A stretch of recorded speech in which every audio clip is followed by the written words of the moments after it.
तो वृश्चिक राशि वालों, वृश्चिक लगन वालों, राहु का गोचर आपके फोर्थ हाउस से चल रहा है। फोर्थ हाउस आपकी इंटरनल पीस का होता है, आपके डोमेस्टिक पीस का भी होता है, आपकी मदर का भी होता है, आपके घर गुरे गाड़ी और आपकी देश भूमि का भी होता है। यानी कि आप कहाँ पैदा हुए थे, कहाँ आप बसने वाले हैं, वो फोर्थ हाउस से ही देखा जाता है। राहु फॉरेन के कारक है, यानी कि पिछले साल से जब से राहु आपके फोर्थ हाउस में आए हैं ना, तो जगह चेंज करने के अराउंड और विदेश में बसने के अराउंड कुछ प्रॉस्पेक्ट आप लोगों के लिए शुरू हुए हैं। और फोर्थ हाउस का राहु जो होता है ना, आदमी को बहुत चालाक बना देता है। फोर्थ हाउस के राहु के काफी एडवांटेज होते हैं, डिसएडवांटेज भी हैं इसके, लेकिन फोर्थ हाउस का राहु आज के जमाने में, आज के इस परिवेश में आदमी को सक्सेस दिलाने में काफी सहायक होता है। लेकिन देखिए, अब तक आपको राहु के फोर्थ हाउस के कुछ खास अच्छे रिजल्ट्स नहीं मिले हैं, क्योंकि पिछले साल जब राहु का ट्रांजिट हुआ था ना, तो उसी महीने गुरु ने भी ट्रांजिट किया था। गुरु ट्रांजिट करके आ गए थे आपके 8th हाउस के ऊपर, जहां से वो राहु को देखने लगे थे और राहु 4th हाउस से गुरु को देखने लगे थे। तो इनका आपस में म्यूचुअल एस्पेक्ट शुरू हुआ था, जो गुरु चांडाल योग से जाना जाता है। और 4th और 8th हाउस की एक्सिस में जब ये गुरु चांडाल योग बनता है, यह हॉरोस्कोप के पोटेंशियल को डाउन कर देता है। सबसे इंपॉर्टेंट बात, राहु यहाँ पे इरिटेट हो जाता है, अच्छे रिजल्ट अपने सिग्निफिकेशंस के नहीं था है। ज्यादातर जो राहु ने अब तक आपको रिजल्ट दिया है ना, वो नेगेटिव ही दिए हैं 4th हाउस के अराउंड। आपको काफी भ्रमित किया है, काफी एंशियसनेस दी है, काफी जेलेसी भी आपको अंदर क्रिएट करी है। 4th हाउस का राहु अफ्लिक्टेड स्टेट में आदमी के इमोशंस को काफी कॉम्प्लेक्स कर देता है। तो बड़ी ही विडंबना है यहाँ पे कि आपको जो राहु के 4th हाउस के अच्छे रिजल्ट्स हैं, वो सिर्फ इस कारण से नहीं मिले हैं। लेकिन अब चीजें बदल चुकी हैं। जून में जो है गुरु एग्जॉल्टेड हुए थे, जिस कारण से आपके पूरे हॉरोस्कोप में ना काफी चेंजेस आए हैं, चीजें एनर्जाइज होने लगी हैं। एक ट्रांजिट ने, मात्र गुरु के एक ट्रांजिट ने चीजें काफी बदलनी आप लोगों के लिए शुरू कर दी है। सबसे पहली बात, गुरु आपके लिए एग्जॉल्टेड हुए 9th हाउस में, जो खुद में बहुत बेहतर ट्रांजिट है। दूसरी इंपॉर्टेंट बात, गुरु का एस्पेक्ट अब राहु के ऊपर से खत्म हो चुका है। और तीसरी सबसे इंपॉर्टेंट बात, गुरु जो है अब सैटर्न के ऊपर भी एस्पेक्ट करने लगे हैं। और गुरु हाल फिलहाल में जो है सैटर्न के नक्षत्र में आए हैं, पुष्य नक्षत्र में। तो गुरु और सैटर्न दोनों का इंटरकनेक्शन बन चुका है, यानी कि आपका 5th और 9th हाउस भी आपस में कनेक्ट हुआ है। और राहु भी इंडिपेंडेंट हो गए 4th हाउस में रिजल्ट देने के लिए। अब इस वीडियो का जो शीर्षक है, जो टाइटल है, जो मेन एक्टर यहाँ पे है, वो राहु ही है। तो हम राहु के संदर्भ में ही बात करेंगे। गुरु के बारे में मैं वीडियो बना चुका हूं, और सैटर्न के बारे में भी मैंने वीडियो पहले बनाया था, जिसको आप चेकआउट कर सकते हैं। तो अब राहु यहाँ पे क्या करेगा, 4th हाउस के अच्छे रिजल्ट क्या क्या दे सकता है। देखिए, 4th हाउस में आपकी वो लग्जरी को बढ़ा देगा। सबसे पहली बात, आप ना इजीली लग्जरी को अट्रैक्ट करेंगे। आपका गैजेट बदलेगा, महंगा मोबाइल, महंगी गाड़ी, घर में कोई ऐसा पेंट कराएंगे आप, घर में कोई ऐसा फर्नीचर लाएंगे जो सबको पसंद आने वाला है। आपके अंदर ना कुछ एक यूनिक चेंजेस और बदलाव आएंगे, आपका टेस्ट बदलने वाला है। या आपने महसूस भी किया होगा, पिछले कुछ समय से आपके अंदर कुछ ऐसे चेंजेस आ रहे हैं। आप फॉरेन चीजों की तरफ, जो यूनिक दिखने वाली चीजें, उनकी तरफ ज्यादा अट्रैक्ट हो रहे हैं। आपके पहनावे में भी बदलाव आया है, खाने पीने की आदतों में भी चेंज आया है, जिसका सकारात्मक असर यानी कि पॉजिटिव असर आप लोगों के ऊपर हुआ है। आप एक ऐसा इंप्रेशन लोगों के ऊपर आप क्रिएट कर रहे हैं जो लोगों को पसंद आ रहा है। मिस्टीरियस एनर्जी आपकी अब काफी हाईलाइट हो चुकी है। वैसे भी देखिए, वृश्चिक राशि के जातक, वृश्चिक लगन के जातक काफी मिस्टीरियस होते हैं। सबसे ज्यादा चार्मिंग और अट्रैक्टिव इसी राशि के लोग, इसी लगन के लोग होते हैं, प्रोवाइडेड मार्स आपके हॉरोस्कोप में वेल प्लेस्ड है। जी हाँ, राशि का लॉर्ड, लगन का लॉर्ड अगर वेल प्लेस नहीं है, तो राशि की सिग्निफिकेशंस, लगन की सिग्निफिकेशंस खत्म या फिर कम हो जाती है। तो राहु अब देखिए 4th हाउस में इस प्रकार के पॉजिटिव डेवलपमेंट आप लोगों के लिए कर रहा है। अब्रॉड जाने की अगर आपकी कोई इच्छाएं हैं, कोई अगर आप ट्रांसफर पाना चाहते हैं, तो उसके अराउंड भी राहु काफी आप लोगों के लिए सार्थक है। अगर आप अपनी रेजिडेंसी का वेट कर रहे हैं, या फिर वीजा के स्टेटस का वेट कर रहे हैं, या वीजा स्टैंपिंग का वेट कर रहे हैं, तो यहाँ पे राहु आपको काफी मदद करेगा। वर्क में, कैरियर में बहुत अच्छे रिजल्ट राहु आपको देगा। बिजनेस अगर आप स्टार्ट करना चाहते हैं, राहु का 4th हाउस का गोचर काफी अच्छे रिजल्ट देता है। बड़ा मिस्टीरियस होता है राहु का 5th हाउस का गोचर। और देखिए, आपकी सक्सेस में ना मैं ये तो जरूर बोलूंगा, अभी सिर्फ राहु ही रिस्पॉन्सिबल नहीं है। गुरु को क्रेडिट देना बहुत जरूरी है, शनि को क्रेडिट देना जरूरी है। इवन दो इस वीडियो में हम सिर्फ राहु की बात कर रहे हैं, तो राहु के संदर्भ में हम चीजों को अभी देख रहे हैं। लेकिन बीच बीच में मैं इन प्लैनेट्स का भी मेंशन करूंगा, क्योंकि मैं जो एनालिसिस करता हूँ ना, काफी डायनेमिक रहता है। हर गोचर के ऊपर, हर ट्रांजिट के ऊपर ध्यान दिया जाता है, उसके अराउंड प्रेडिक्शंस करी जाती है। जैसे कि अगर अभी हम मार्स पे नजर डालें, मार्स आपके 7th हाउस से चल रहा है, आपके लगन को ही देख रहे हैं, तो आपका लगन बलशाली हो रखा है। तो उस पूरे जुलाई के महीने में आपका लगन बलशाली रहेगा, कोई महत्वपूर्ण फैसला आप ले सकते हैं। मंगल यहाँ से आपके 10th हाउस ऑफ कैरियर को भी देखेंगे, जहां पे पहले से केतु बैठे हुए हैं। तो 10th हाउस के ऊपर 2 नेचुरल मैलेफिक प्लैनेट का इन्फ्लुएंस वो दिखा रहा है कि कैरियर स्पेस में थोड़ा बहुत संघर्ष होगा। एक कॉम्पिटिटर आपका आएगा, जिसको आप बीट तो करेंगे, लेकिन कुछ समय के लिए आपको वो परेशान कर सकता है। लेकिन आपके विकास में, आपके डेवलपमेंट में ये जो बैटल होगी आपकी इस नए कॉम्पिटिटर के साथ, वो आपको काफी हेल्प करने वाली है।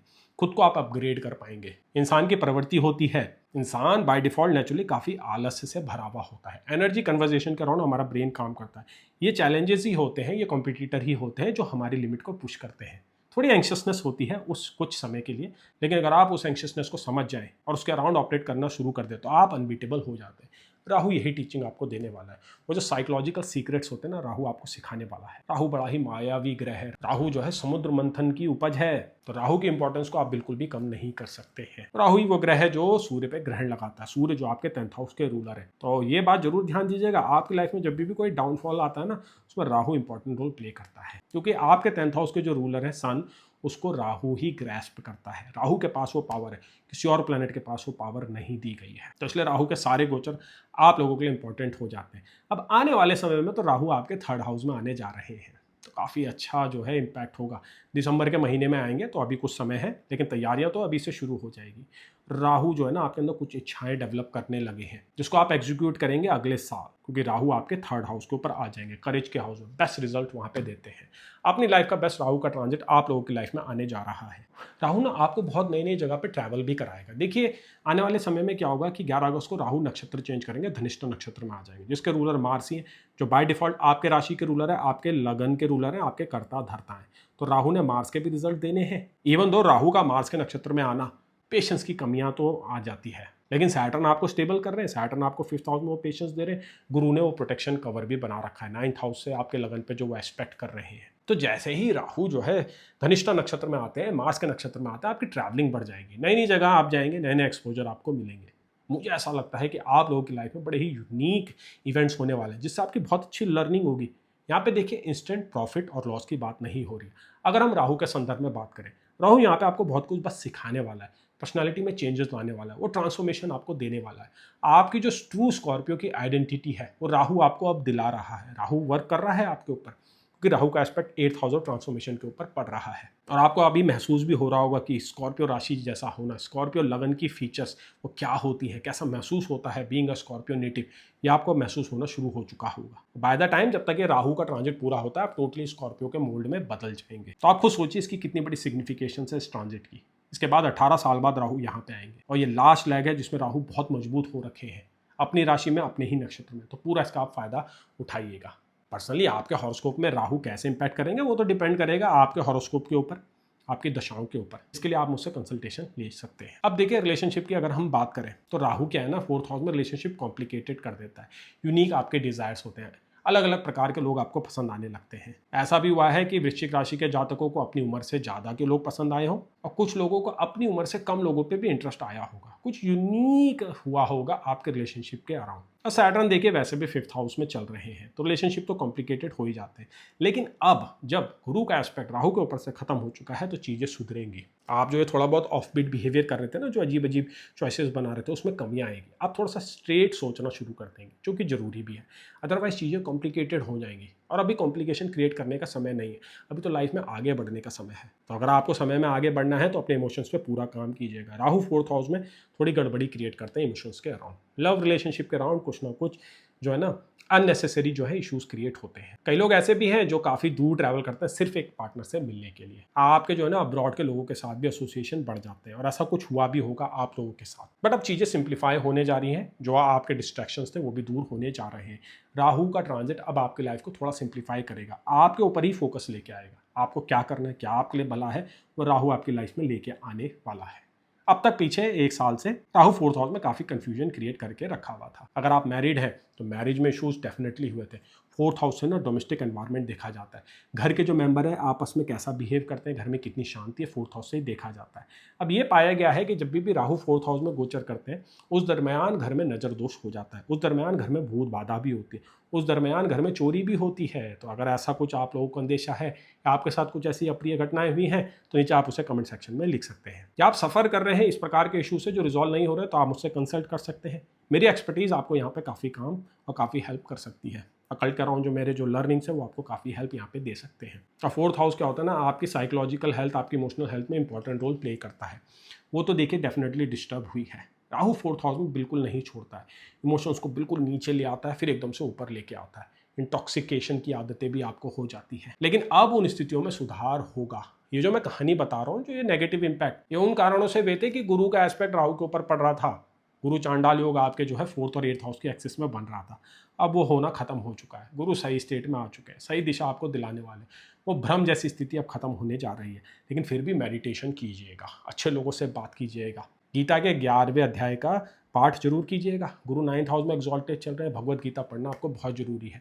देखिए, भगवत गीता जो है ना, श्री विष्णु जी का शब्द अवतार है। अगर आप इसको रेगुलर पढ़ेंगे, 11वां अध्याय पढ़िए, पहला अध्याय पढ़िए, किसी भी ऑर्डर से पढ़िए, बस पढ़िए, तो आपकी लाइफ में चेंजेस आएंगे। सबसे बेस्ट रेमेडी आप लोगों की लाइफ में अभी यही मुझको दिखाई दे रही है, समझ आ रही है। लेकिन अगर आप पर्सनल कंसल्टेशन चाहते हैं, जानना चाहते हैं कि कैसे चीज़ें आगे जाने वाली हैं, कैसे ये गोचर आपको इम्पैक्ट करने वाले हैं, तो आप मुझसे कंसल्टेशन ले सकते हैं। जुलाई के इस आखिरी हफ्ते में जो है ना, सैटर्न भी जो है वक्री होने जा रहे हैं आपके 5th हाउस में, और सैटर्न का मीन राशि में आपके 5th हाउस में ये आखिरी वक्री पीरियड होगा। इसके बाद 30 साल बाद ये सिचुएशंस बनेगी।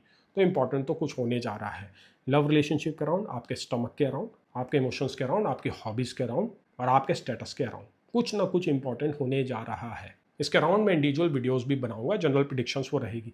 कैसे आपको ये आपकी लाइफ में इंपैक्ट करेंगे, ये डिपेंड करेगा आपके हॉरोस्कोप के ऊपर। तो चैनल में नए हैं तो चैनल को सब्सक्राइब कीजिए, वीडियो को लाइक कीजिए। ऐसे ही इन डेप्थ वीडियो आपकी राशि के लिए, आपके लगन के लिए मैं लेके आता रहूंगा। मैं आशा करता हूँ कि राहु का ये ट्रांजिट जो बचे हुए जो ड्यूरेशन है, आप लोगों को अच्छे से अच्छे रिजल्ट दे। 4th हाउस की अच्छी सिग्निफिकेशंस आपकी लाइफ में आए, उस स्कॉर्पियो वाला जो फ्लेवर है आपको मिले। स्कॉर्पियो राशि के जातक, स्कॉर्पियो लगन के जातक बहुत ही अनबीटेबल हो जाते हैं जब वो अपने एलिमेंट में जीने लगते हैं। सबसे पावरफुल साइन होता है स्कॉर्पियो साइन, इवन दो यहाँ पे मून डेबिलेटेड होता है, लेकिन बहुत ही सक्सेसफुल लोगों के हॉरोस्कोप में इस साइन की प्रोमिनेंस देखी गई है। या तो उनका साइन ही स्कॉर्पियो होता है, चाहे वो मून हो या राइजिंग हो, या फिर प्रोमिनेंट प्लैनेट या दशा लॉर्ड उनका स्कॉर्पियो से कनेक्टेड होता है। तब तक तो आप समझ गए होंगे इस गोचर की वैल्यू आप लोगों की लाइफ में, आप लोगों की जिंदगी में। तो चलिए अब आगे बढ़ते हैं, जानते हैं अगली राशि का हाल, जो कि है धनु राशि।